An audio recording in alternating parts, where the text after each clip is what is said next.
por e ka bërë në të shkuarën, e ka të shkruar në programin politik me botën serbe, dhe mund të ribëj sigurisht. Dhe kjo është e vetmja zgjidhje që ne kemi thënë.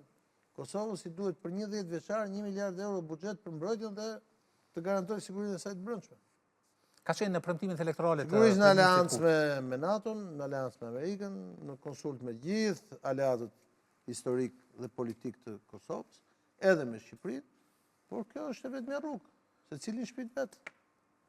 Vučić pati një bisedë telefonike me Putin dhe nga deklarata zyrtare e presidencës serbe ishte një deklaratë e thatë, pra, që bashkëpunimi do të vazhdojë.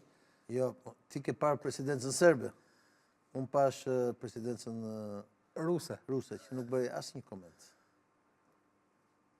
Shumë interesant. Por e ftuan me 9 maj të 9 maj është i ftuar dhe Trumpi. Është vizitatori është çlirimi. Ngadhimi ndaj fashizmit. Ngadhimi ndaj nazizmit dhe fashizmit është një festë e madhe e Evropës, sepse realisht janë vrarë 20 e sa milion sovjetik për çlirimin e Evropës. Duhet ta pranojmë që është një ditë e madhe e Evropës.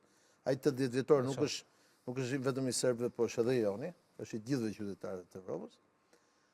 Dhe ai është ftuar siç mund të ishte ftuar dhe siç ka qenë i ftuar presidenti Mojsiu dikur që ka marrë pjesë në 70 vjetorin kur e ka ftuar Putini apo dhe president tjetër. Nuk është se ndryshon në gjë. Pra, kjo tregon ajo gjë që unë pash është që Dmitri Peskov, që është zëdhënësi i Kremlinit, që është një njeri që ka rezidencë në Evropë në Monte Carlo, që është një njeri që vjen nga bota e biznesit dhe oligarkisë, pra që është një njeri që ka shumë miq personal në gjithë BE-n edhe në Amerikë e tjerë, që është njeriu më i afërt i Putinit në marrëdhënie me publikun, nuk tha asnjë llaf. Tregoj për një ftohje?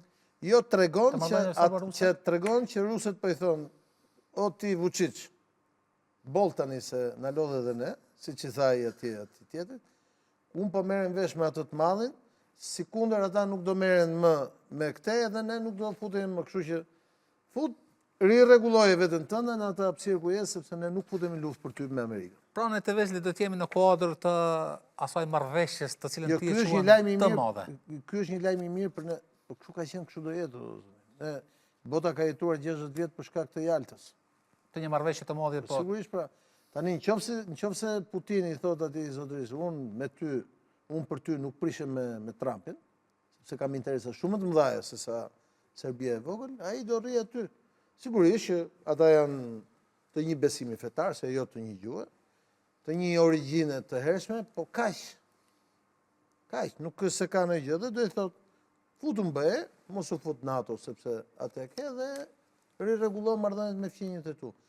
Nëse këta do bëjnë të kundërtën, do përsëritet 99-ta.